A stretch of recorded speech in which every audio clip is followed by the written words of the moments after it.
I don't want to say I'm struggling mentally because I'm not that type of person, but it's been hard sitting in, like being not crippled, but like almost like incompetent, where I can't go down the gym, I can't go for a run, I can't go and do some pads or some sparring. So I think if I had nothing to preoccupy me, I'd have been a lot of a lot worse space mentally now, because I'm someone. There's a reason they haven't made that Jake Paul and KSI. That's the biggest fight them two could make. Some man they wanna chat shit till I knock 'em, ain't like I'm Jack Shaw. Rolls high, rolls back, my flow sharp like a hacksaw. Getting off. Back, boys. First solo one in what? Got to be a few months now. Couple of months, isn't it? Because we got a lot of talking points, Joe. There is, mate. There's been a lot going on in the world of combat sports, life in general. Exactly. A lot going on with yourself. Yeah, as we can see. Yeah, how's it all going, mate? How was the op like? Can you remember any of it, or were you completely? No, I was completely out for the actual op itself. I remember waking up in the same room I got put to sleep in and waffling onto the two male nurses. They were talking about UFC, so they must have either known me or asked what I'd done. And I remember talking about UFC, but God knows what I was waffling on about to them, but they definitely knew I did UFC. That's probably what I told them. We'll have to get them on, see what they got to say in it. But no, I remember waking up. The pain was fine to start, because I think they obviously give me morphine when I woke up through the thing in my hand. And then obviously as I was coming around, the pain got a little bit worse. My hip, for anyone that don't know what happened, I've had a fusion on my hand and my wrist. So they've took it out of my bone out of my pelvis, and put it into my hand to fuse my wrist and my metacarpals back together. So when I initially got told, I imagined the pain in my hip to be horrendous, and that's kind of what the doctor told me. It's kind of like the hip's going to be really bad for a couple of days. But if I'm honest, it's been pretty pain-free. When I'm stood up and I'm walking around, the hip is good. It's more so like when I'm laid in bed or in the bath, if I like crunch up the wrong way or twist the wrong way, it feels like someone's stabbing me in the hip then, so it's pretty bad then. But for the most part, the hip's been good. But the hand, the pain, the only way I can describe the pain is if you've ever had a tattoo and they tattooed on your bone, it's like that times 1,000, but constantly all day. Today now still even. Today now. Is it almost a week? So yeah, what are we on today? Tuesday. So it was last Wednesday. Obviously the pain is easing a lot now compared, but the first 2 days, it was just, the painkillers would obviously ease it for a couple of hours, but you could feel as the painkillers wearing off, the pain's creeping back up, and it's like, so when I don't take painkillers through the night, obviously because I'm asleep, I'm getting up like with the baby at like 4 o'clock in the morning, and it's that pain, but it's like pulsating to the point where it's making you feel sick. And then, but it has eased. My fingers, I don't know if you can see on the camera, they're black. Yeah. But they were a lot worse. Like they were proper black about 2 days ago, and the swelling on my fingers, obviously my hand is still really swollen, but the swelling on the fingers have gone down a hell of a lot since last night. So hopefully we're over over the hill of the worst. And but yeah, it's been a rough couple of days. Obviously not being able to train. I done a session yesterday. It's the first one I've done since last Tuesday, which is, Christ, I don't even have that long off on holiday. I don't think if I go on holiday, I'm always training every other day. So like it's the longest I've had off in a long time. So it's been tough, seeing fights on the weekend and seeing people announcing fights, and popped the gym yesterday and all the boys are training for fights, and I'm just like, fucking hell, this is me now for 6 months. But does it like, where you just went on the cross trainer yesterday or whatever, is that like hurting during that? Or? No, it was fine yesterday on the cross. It's not, we've got like a spark machine, it's called. It's like a cross trainer, but you don't move the hands basically. So obviously I got to keep the sling on till Friday, or for like an hour and a half after that, maybe for longer, but I've kept it in the sling, so I've kept it here and just worked my legs on the cross trainer and the stepper. The only time I get pain with the hand is obviously, like when I take the sling off to have a shower, when it dangles, it must be the staples and the cuts start like pulsating. And in the night, because obviously I take the sling off to go to bed, I like prop it up on a pillow. Like I may wake up in the night and I've like moved it to an awkward angle, and it's proper ache. Like I don't even know how to explain it. It's like a dull ache. It's like a dull ache, but it's a fake like sort of thing. Yeah, like an ache kind of makes it not sound that bad, but it's like pins and needles aching. But it's more so that you don't appreciate how much you need two hands until you've only got one. Especially now, like, innit? Yeah. How difficult is it? Let alone you can't train and whatever, but you've got to do like dad duties as well. Yeah, well, I'm starting, like the last 2 or 3 days, my missus, for the first couple of my missus wouldn't let me do anything, because she was like, you need to rest, you can't be using your, like, she basically banned me from dad duties other than like prepping the odd bottle or whatever. But the last couple of days, I've been picking him up. I managed to one-handed change a couple of nappies. I've managed to feed him a couple of times. There's certain things, obviously, like bathing him and stuff like that I can't do, but trying to pull my weight a little bit, you know what I mean?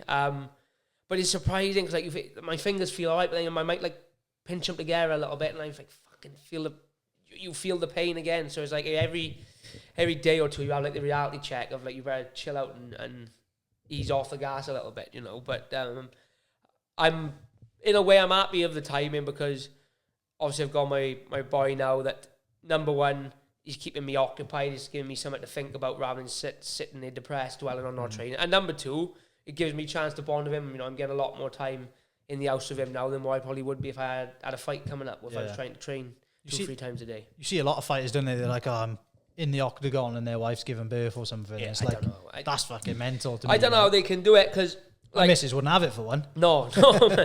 My missus is one of the toughest women you'll ever meet.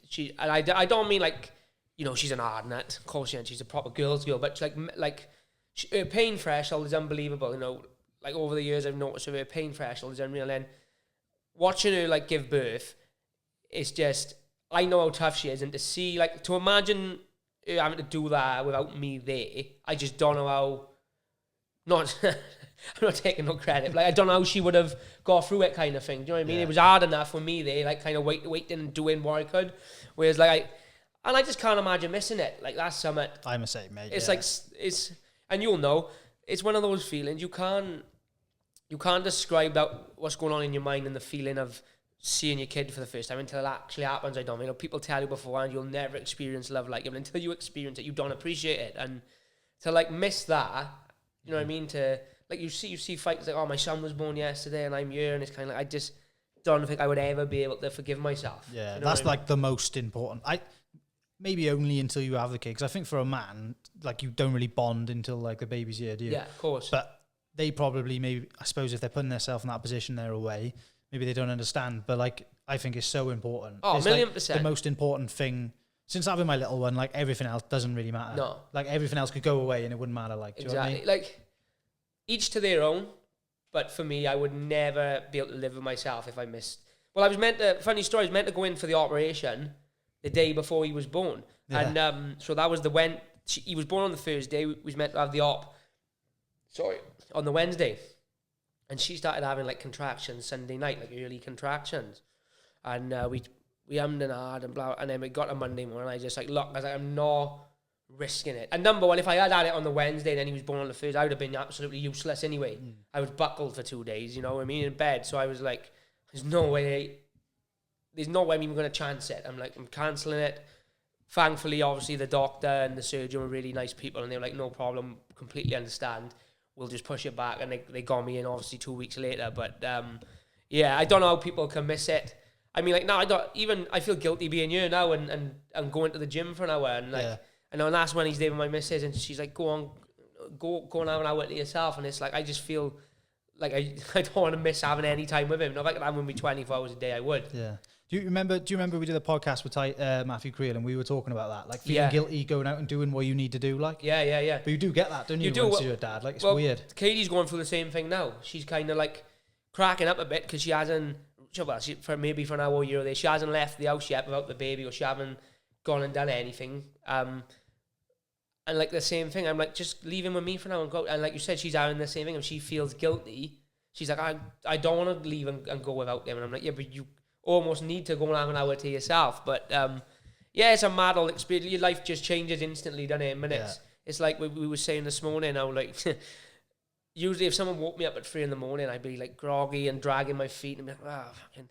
The baby wakes up, you're like, right, what am I doing? What needs to do it? And it's kind of like you just don't even second thought it. You just think, right, I'm responsible for this little. It's mad. This little mini version of me. So like, you don't even think like, I ain't doing that. It doesn't even come into your head, does it? So, yeah, it's been a roller coaster few weeks, but to be honest with you. Yeah, I bet. You've had a lot going on, like, innit, from one thing to another. Yeah, fucking just.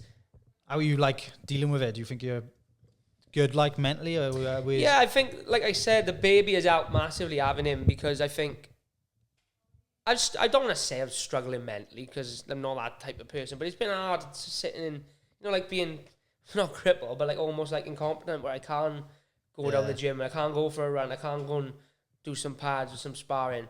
So I think if I had nothing to preoccupy me, I'd have been a lot of a lot worse space mentally now, because I'm someone, as ever, know I'm active. I like to train 2-3 times a day, even without a fight coming up. But it's been so up and down, because like you had the buzz of having the baby, then you have like you're going into hospital and it brings you back down, you're feeling sorry for yourself a couple of days, and then like you see him and the missus like, it would be alright, and then go down the gym yesterday to train and see the boys spar, and I'm like, I'm feeling sorry for myself again. But we just got to get on with it, you know what I mean? It's hopefully it's for the best thing in the long run, you know. And time, mate, innit? Like, it's all going to come back in time anyway. What's like the success of it? Like, is it, can they tell from like X-rays or whatever now how well it's gone? I don't know. I got a consultation and like a follow-up Friday now, so that'll be 10 days after, where he's obviously going to take my staples out, put me in a, because at the minute it's like a soft cast. He said because of the swelling, they can't put an hard cast on straight away, because obviously your arm's going to get smaller, so the cast is going to end up sliding. So it's a bit of a follow-up. He said to me before the op, if you don't see me afterwards, you know it's gone well. You know, if you see me afterwards, you know there's been complications. So I didn't see him afterwards, which I'm taking as a good sign. There's been no like sort of follow-up. Speaking to the doctor before, he was like, best case scenario, 3 to 4 months. Worst case, 8. Yeah. So he said we're probably looking at somewhere in the middle, which would probably mean, I'm guessing, if I'm being hopeful, I get a green light to maybe you start punching and sparring around December, January time, which would be nice to hopefully fight early next year. But I'm not going to rush it, because the pain I'm in now, there's no way I won't have to go through it again. And from what they're saying is like, if you rush back and don't let it heal, you're just going to be back to stage 1. And I know how bad the hand was for the last couple of months using it, and I know how much pain I'm in now, and it's like, no way I'm going to want to repeat this process every year or every 6 months. So yeah, as much as I'd love to say, I'm going to fucking push for 3 months, it's like, I'll just go back when they tell me, because I got to have 4 follow-up x-rays. So, and he said, there's no way telling until we x-ray the hand if the bone's calcified or whatever. So it'll be like, right, when he says go back is when I'll go back. Well, you could like rush it and then never fight again, potentially, couldn't you? You have one more fight or something, and that's it. Well, look, if like we said, I could rush back, fight in February, March. It goes again, and what happens? Then I got to spend the rest of next year, and I'm like, I don't want to really be making an habit of fighting once a year. I'm not getting no younger. I'm 29 now in February, so, and I've always said I'm not going to be one of these guys fighting forever. And I always said, like, I did say 30 to start. It's probably not going to be 30, but I don't want to be fighting at 35, 40. I think I got 5 years maybe, 5 good years left, and like, that's no good if I'm fighting once a year. You know what I mean? If I'm fighting once a year, then it is going to be 35, 40. Yeah. And I want to be active, and I want to, see what I can do and get keep the ball rolling after a good performance last time. So we'll see what happens. I've got a good mindset. Touch wood.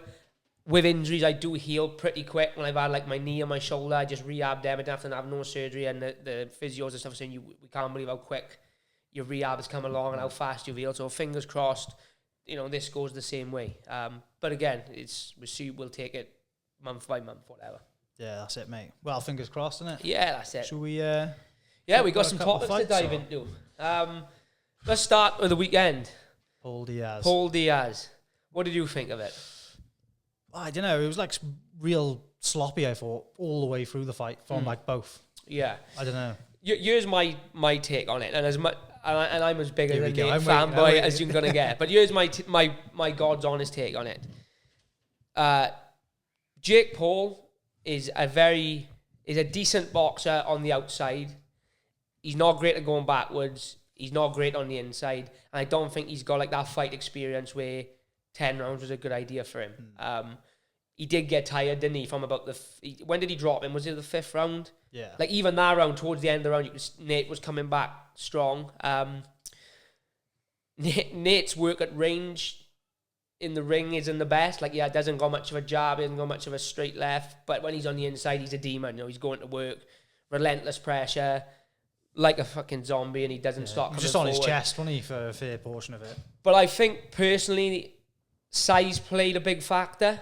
I think Nate got him tired, but because Jake was probably close to 200 pounds and Nate wasn't much more than 185 going in there, when he was coming forward and cracking him on the inside, I don't think the punches were doing as much damage as we've seen him do at 170 in the octagon. I think if Jake had been like a smaller frame guy, we could have seen it be a lot more interesting. And I think age played a factor as well. You know, I think Nate, he is 38 at the end of the day, and as much as like we all love him and he's got like this superstar status and like this, a lot really doesn't matter to Nate, does it? No. In terms of like the bigger picture, but he's obviously 38 and Jake's 26. You know, that's a young guy coming into his prime, fighting a guy who's coming towards the end of his career. You know, some funny moments, the guillotine, the fake on the single leg, the headbutt at the end of one round. It was a typical Diaz fight. And even when he loses, he wins, doesn't he, somehow? It's just he can't seem to do anything wrong. You know, he was almost trolling him, wasn't he? Yeah. To an extent, like pretending his punches were hurting him. And let's just like harp on again as a fan.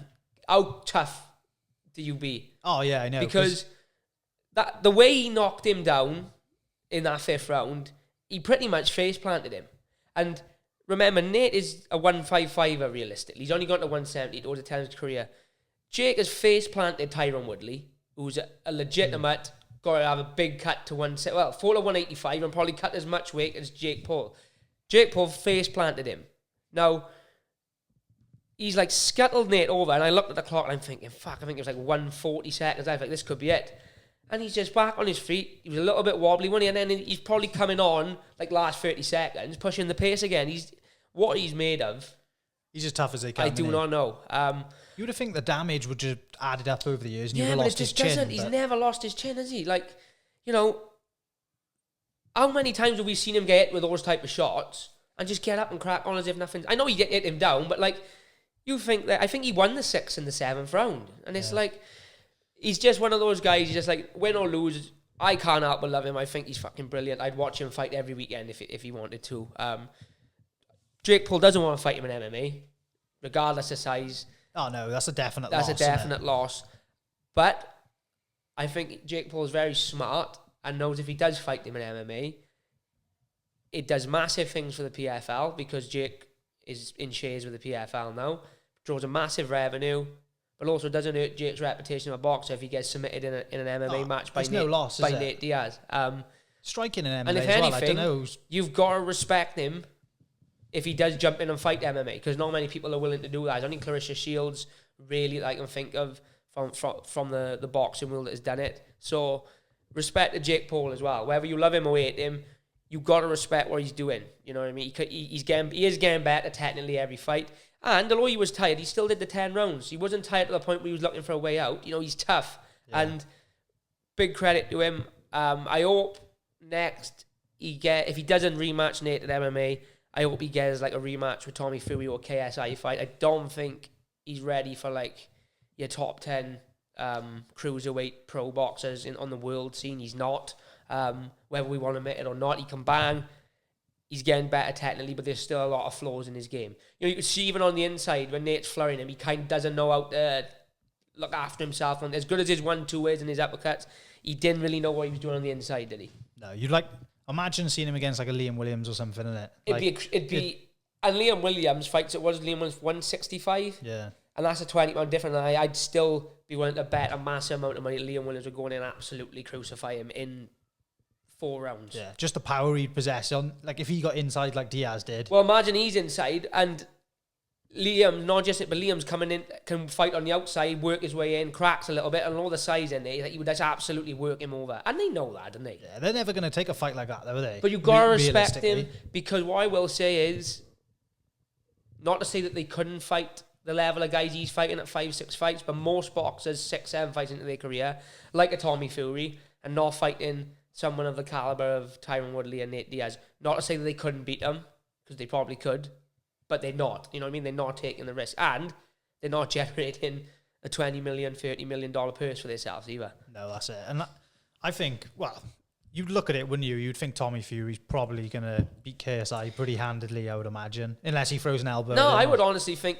I think Tommy Fury's going to work him over. Yeah. I think Jake Paul's a better technical boxer than KSI. I think if Jake Paul fought KSI, I think you would knock him out. I think so. That's why they haven't made the fight, Yeah, isn't it? I think you would knock him out. Especially if they don't do all the rehydration clause bollocks. But I think a lot of pressure was on Tommy for that Jake Paul fight.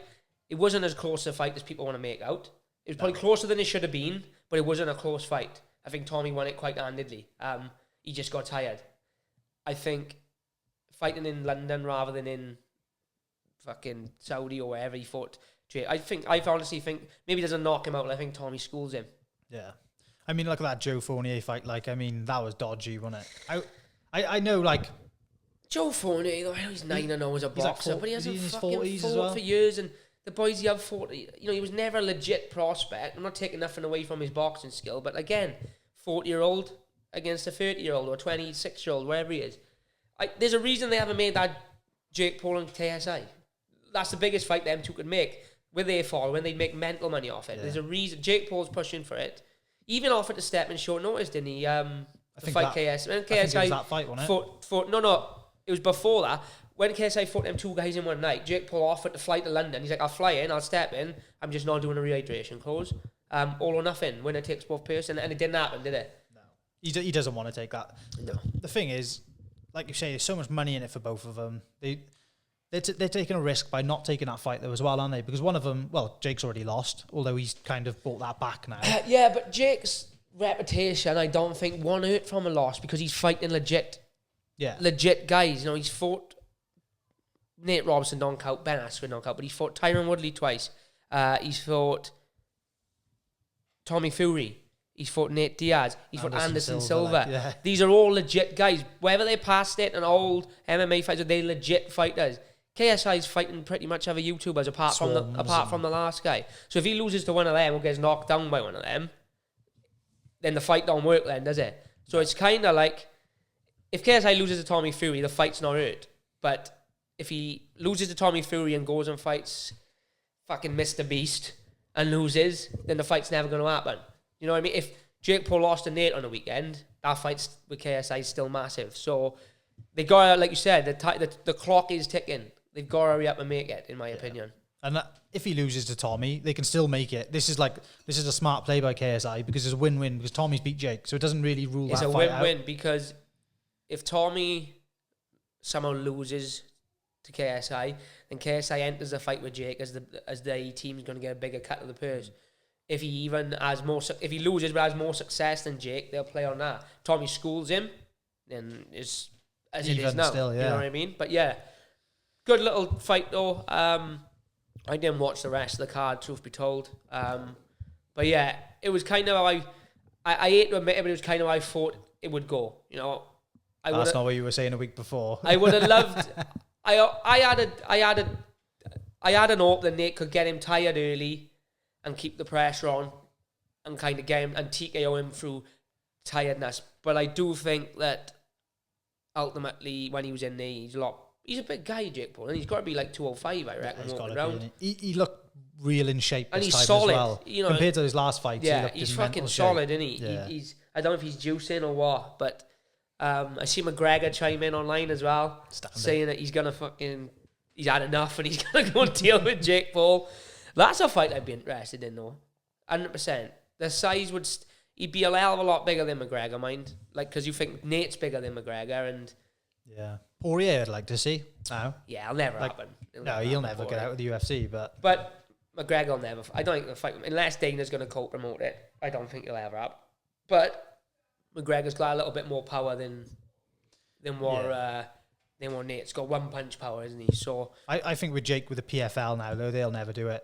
I think that's kind of sailed that ship because it's going to blow the PFL up, and they don't want That's why Dana won't do it at the minute, I think, probably. Because like you said, no matter, even if it's not co-promoted by the PFL, which the boxing wasn't, is always going to be their association. Yeah. But we'll see. You never know. Money talks at the end of the day.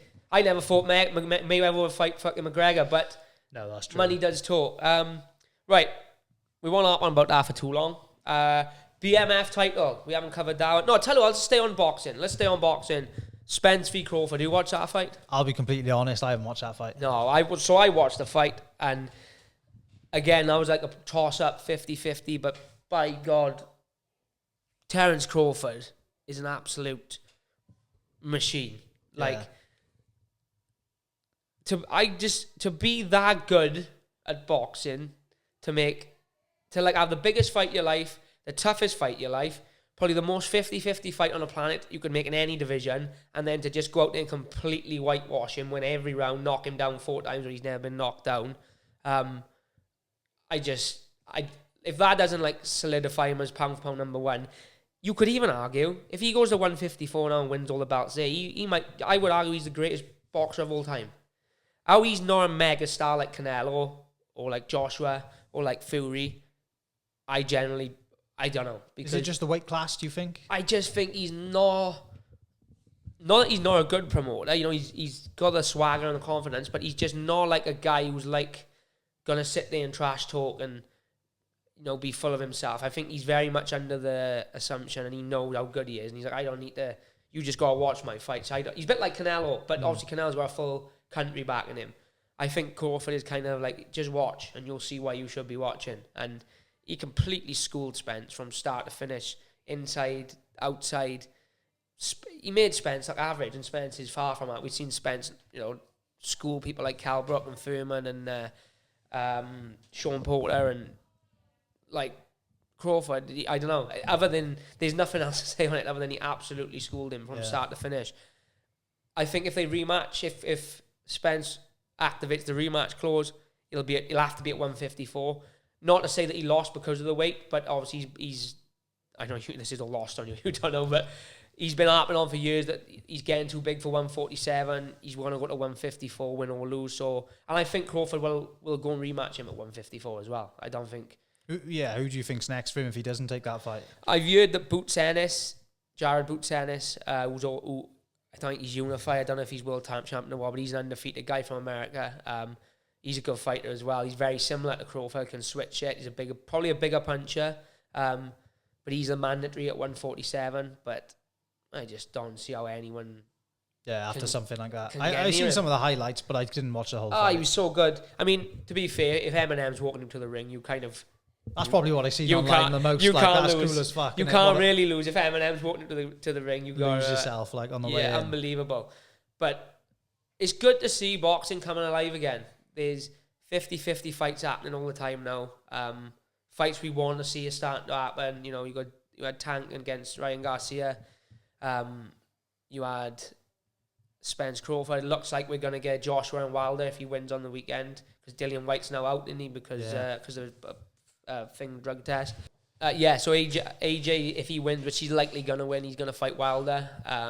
Fury and Ngannou, I mean, I know people are upset about that. I can't wait to see it. Do you think Josh will actually fight Wilder though? Yeah, Eddie Hearn's come out and said, if we win against, this was before he said, if we win against White, we're going to go to Saudi and fight Wilder at the end of the year, and then we're going to aim to fight Tyson Fury at the beginning of next year. That's their plan.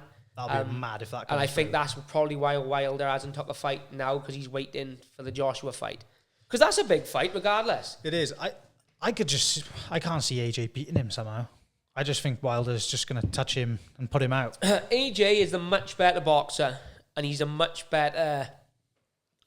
He's not much better, but he's a brilliant finisher, AJ. If he rocks you, it's pretty much game over. But if you were the type of boxer that's going to get into a firefight, for you to swarm Deontay Wilder and hurt him, you got to be prepared to get it as well. AJ is not chinny by any means. He's an heavyweight, but he's been dropped. He's been hurt before. And I think Wilder, and this includes Ngannou, is pound for pound the biggest puncher on the planet. Yeah, and to be that light and to be able to do it as well, because he shouldn't even be in that division. Well, what was he when he fought Fury? When he fought Fury the first time, I think he weighed 209 in a pair. He's put on size since, and he's gone to about 240. But he weighed 209 in a pair of jogging bottoms and a mask, and he put Fury down twice, who weighed 280. Yeah, it's mad, isn't it? You know, even look at was it the last Fury fight, or was it the second? It was the last Fury fight, sorry, the third Fury fight.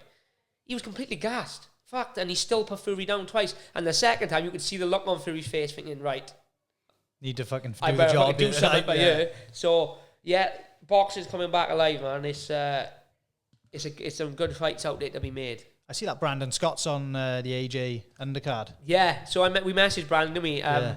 He couldn't do this week. No, he messaged me and said, I've been speaking to Joe.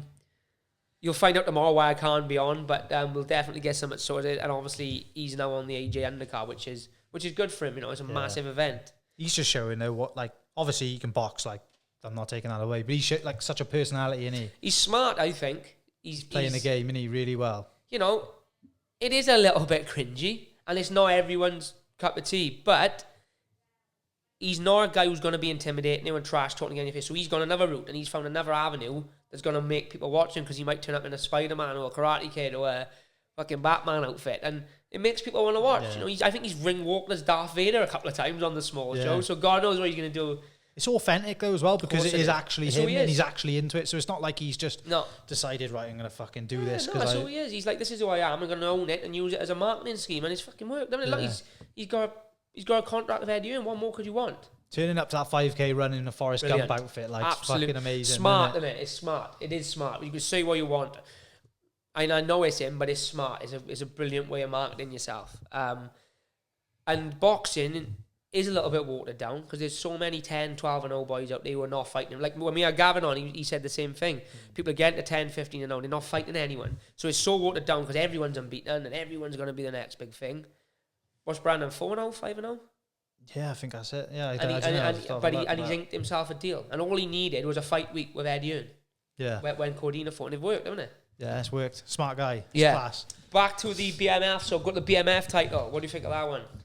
Mate, crazy fight. I just thought it was going to go at least 3 or 4 rounds. I didn't think it was going to be finished in the second round. It was kind of like, it was a hell of a finish, but you were left kind of wanting more. It was an anticlimax, really. And that sounds stupid saying that, because it was a fucking knockout of the year, probably. Yeah. I was on my feet, like, I was like, what the fuck? And I never thought it would be an head kick in that fight to knock someone out. But Gaethje just showed, as much as a wrecking machine he is and as reckless as he can be, technically he's all there. He's changed so much in the last, like, 3 or 4 years, isn't he? Incredible.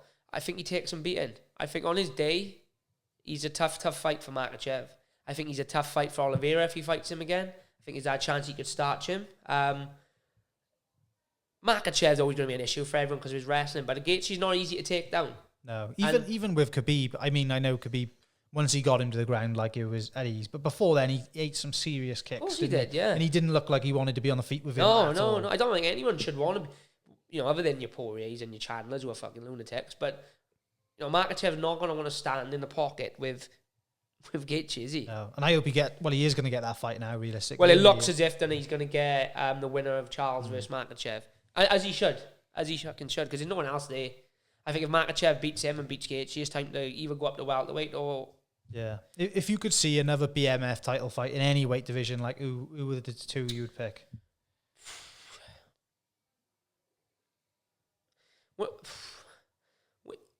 It's hard to say at the minute. I think you always got to include McGregor. I think you've always got to include McGregor because, you know, he will fight. Say what you want about, he will fight anyone. McGregor Chandler could very well be a BMF. Just trying to go through the fucking weights and think about, you know, like Volkanovski. Him and Max Holloway could be a BMF. Yeah, you kind of. When you think of the baddest man on the planet, what do you think of?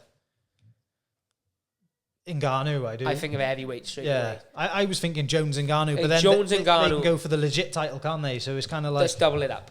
Yeah, let's do an heavyweight BMF title. That is the baddest motherfucker. Because let's be fucking honest, on paper, Ngannou is the baddest man on the planet. He was the UFC heavyweight champion, destroyed everyone in his path, biggest power we've ever seen in the sport, didn't lose his title. But we all know deep down, if we're being honest, regardless of the pound for pound ranking, the number one fighter on this planet, baddest man in the world is John Jones. Yeah. There ain't a man on this planet John Jones would or should be afraid to have a street fight with. I would be confident betting on him that he could beat any man on this planet in a street fight. Yeah. So to me, that makes him the baddest man. Mike Tyson, John Jones would fucking crucify him in about a minute. And he's actually a bad man. Yeah, as well. And he's a nasty motherfucker. Yeah. You know, he's not afraid of anyone. He got that nasty streak in him. He's like shoots like a fucking. He can shoot like a like a special forces. He got a guard dog with him. He's got an house loaded full of guns, but he could also whoop you, couldn't he? Who's that dull fucker who broke into his house? You must be the craziest man alive to break chased into him his with the house. shotgun, didn't he? Yeah. But it's Jones and Ngannou, I think. If Ngannou ever comes back and they can ever somehow get him and Jones to fight, that's the baddest man on the planet. Yeah. I think without them fighting, you got to edge to Jones, haven't you? Just because you had to pick. If they never make that fight, you're always going to go Jones. You'd have to pick. But like I always said with Francis, against anyone, even against Fury, 99.9% of me are saying Fury will absolutely school him. But it's the same as Wilder. He hits that hard that there's always that chance. He's only got to land half a punch. Yeah. Maybe not so much in a boxing glove. In a 4-ounce MMA glove, Francis has got to land half a jab on him. If Francis wins, though, does he ever come back? If he wins against Fury, yeah, no chance. Like, you're just going to fight AJ or Wilder. No. So this is what happens if he somehow wins against Fury, he fights Fury again. Yeah, if true. he loses, he fights Fury again. If he wins, he fights AJ. He fights Wilder.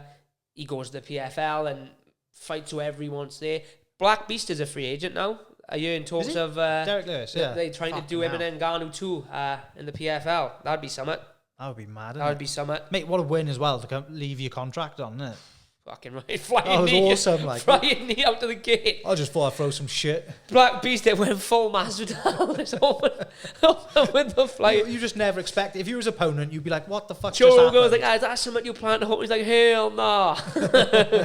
Just thought I'd come throw some shit. Brilliant. See him fucking take class. his shorts off in the DX, and he's absolute legend. I love the Black Beast. I'm so, because he went on a bit of a skid. I'm just so glad he got the win. But yeah, I mean, genuine again, though, isn't it? Like he is who he he's is. just Like funny that's as what you fuck. want to.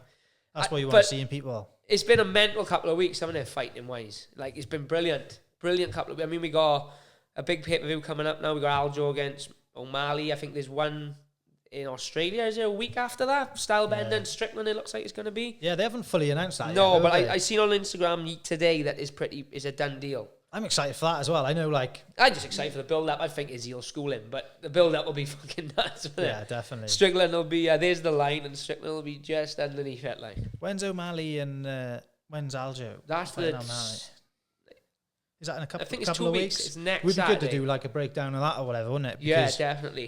we got so much to talk about just the previous couple of weeks. But another thing I want to discuss, if any of you have been missing me on Twitter, or X as it's now called, is because I've been banned for inciting violence. You're apparently. a bit like that, aren't you? Yeah, so To be listen to fair. this, right? This is what got me banned. Can we bear in mind as well now that along with all this, there's videos of people getting shot, stabbed. There's troll accounts telling people they're gonna, rape this and gonna kill you and shoot you and do this. I got banned for inciting violence, and this is all I said.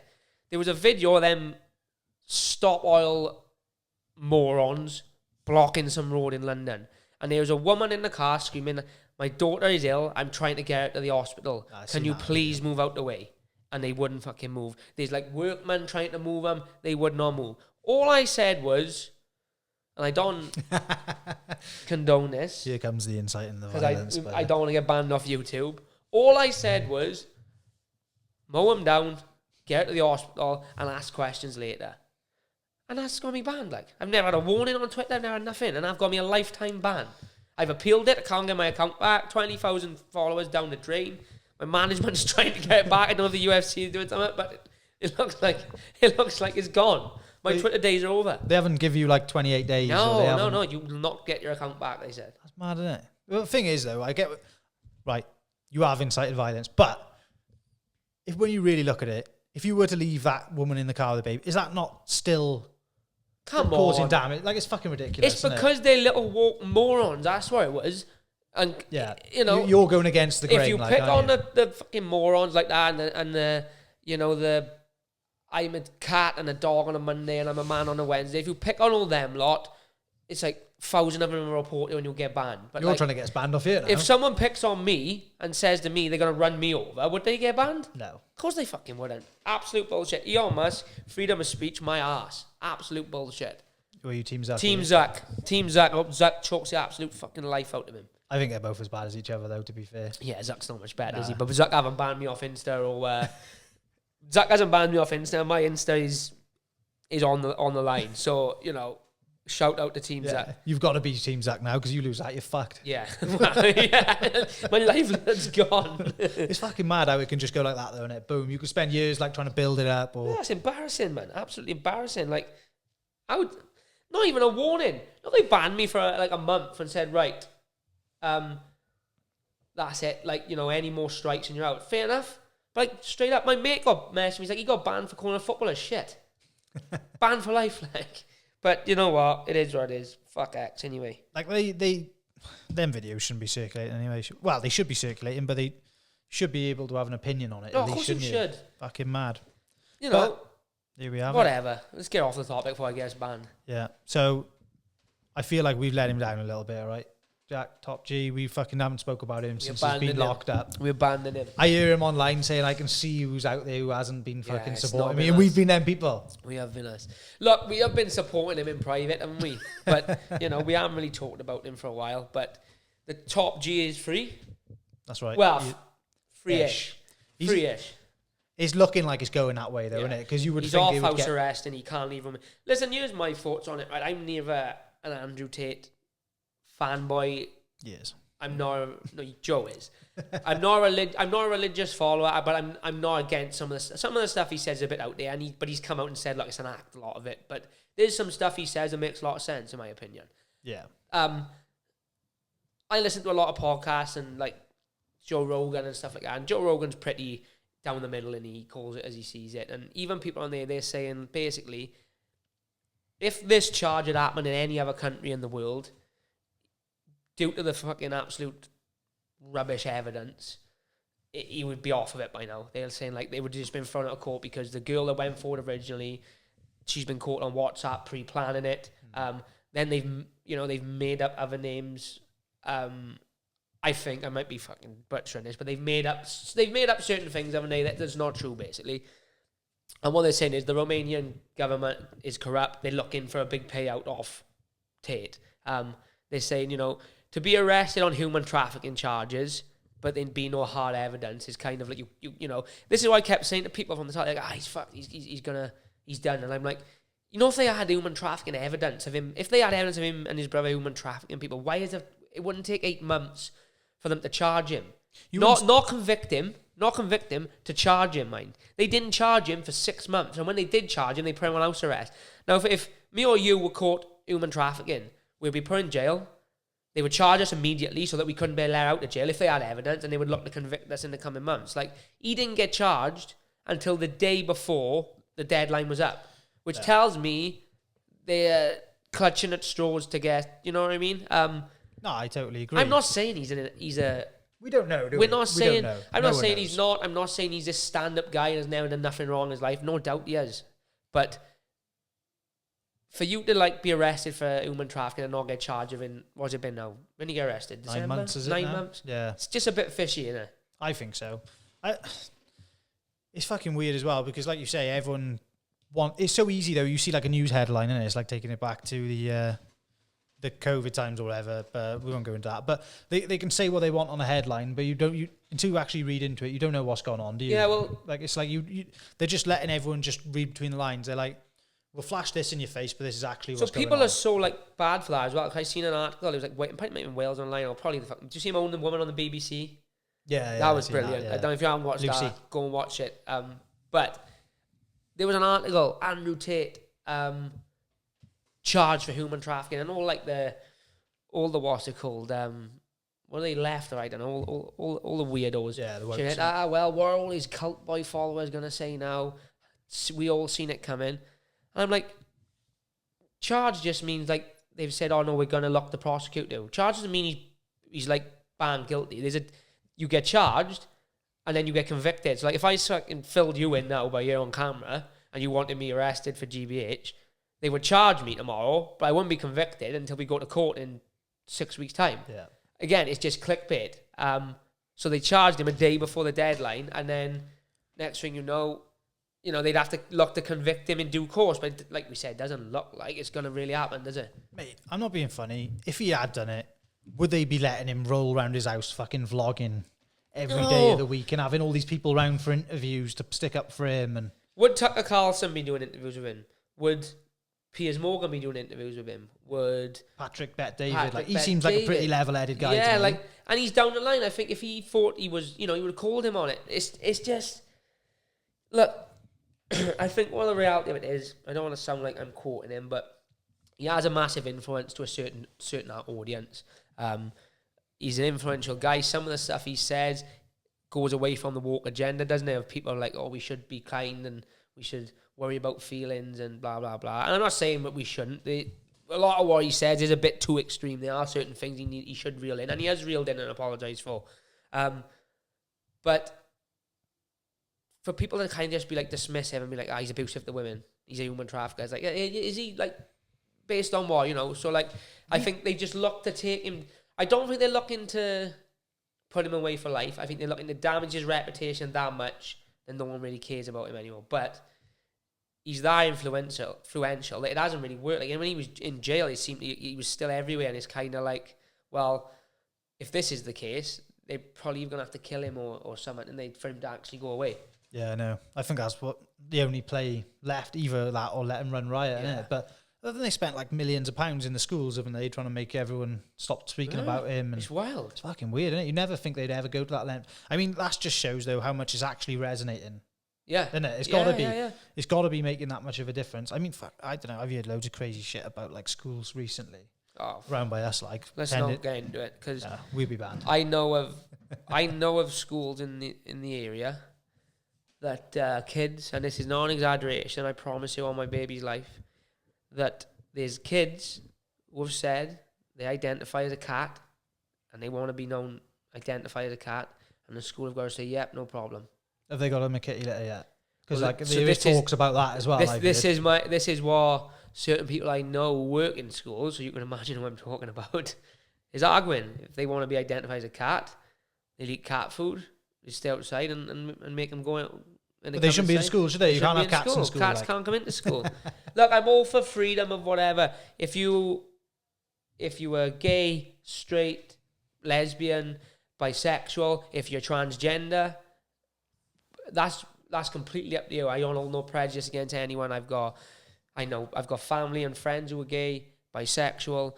I don't know any transgenders personally, but there are people out there, and from what I can make of it, as many as there are like lunatics, there are normal people who genuinely feel that way. So I've got no prejudice against anyone. It's your life.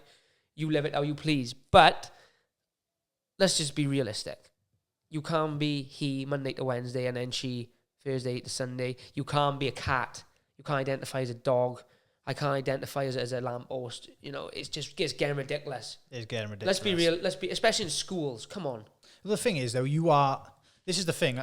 I heard someone do this analogy, and it might have been Tate on when he was with Tucker, but he was talking about the monkeys. Have you heard that saying? No. Where like you got a load of monkeys in a pit, they hang a load of bananas, and then what they'll do is when that one monkey goes up to get the bananas, they'll spray all the others. So it's like a social experiment. Yeah. So then the next time the monkey goes to go up to get the bananas, all the other monkeys pull him down because they're like, we don't want to get sprayed with all this shit. Yeah. So this is the thing, like we can't speak about this sort of thing because you have all your friends and family saying you shouldn't be speaking about all this sort of shit because like they're worried about. But this is the problem. Repercussions. This is why it's an issue, because it's like ed teachers now can't say no, you can't identify the cat because what will they do? Getting sprayed. I'll take you to the fucking. I'll go to the papers. It's like, well, we're gonna be pissed off at an ed teacher because he said you can't identify as a cat. Yeah, fucking hell, mate. You couldn't dye your hair when I was in school. Seriously, you couldn't. you couldn't fucking dye your hair, like. It's baffling. It is absolutely baffling. It's like, like we've got kids coming into this world. I'm like, what world? Like, mate, when I was in school, I would have been playing this system rotten if I could identify as a cat or a dog. Oh my god! Do you know what I mean? I would have been like, you fucking.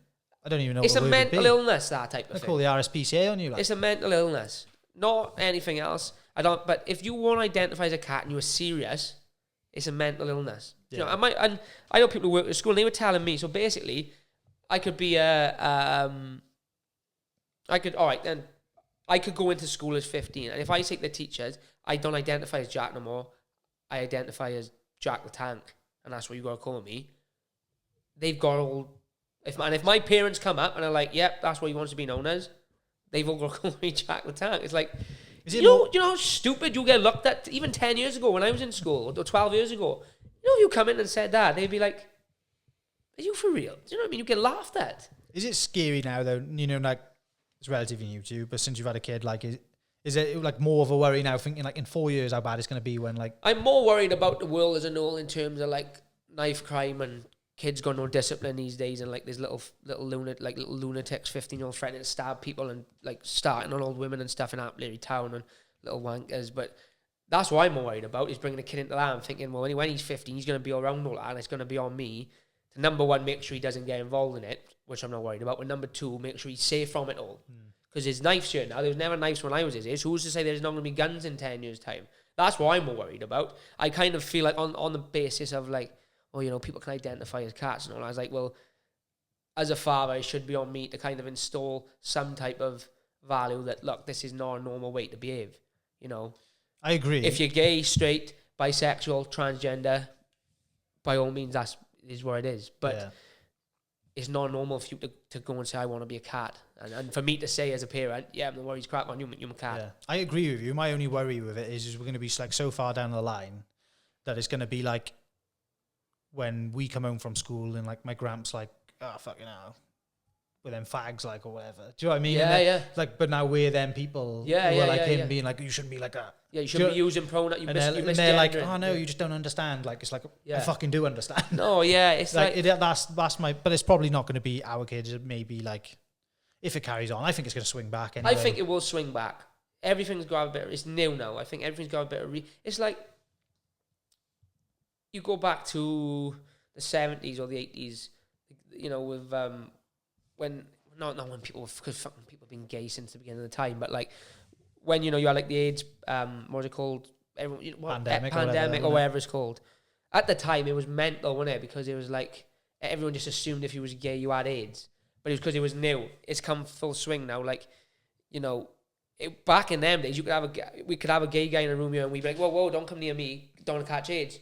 Now it's like, it's become, you know, people understand it a little bit better and it's come full swing. It's about like, well, no, it's just, you know, they like us, but it's like, I'm hoping it's going to full swing like that, where it's like, fine, if you're a man and you want to be a woman, I'll call you she. If you're a woman and you want to be a man, I'll call you he.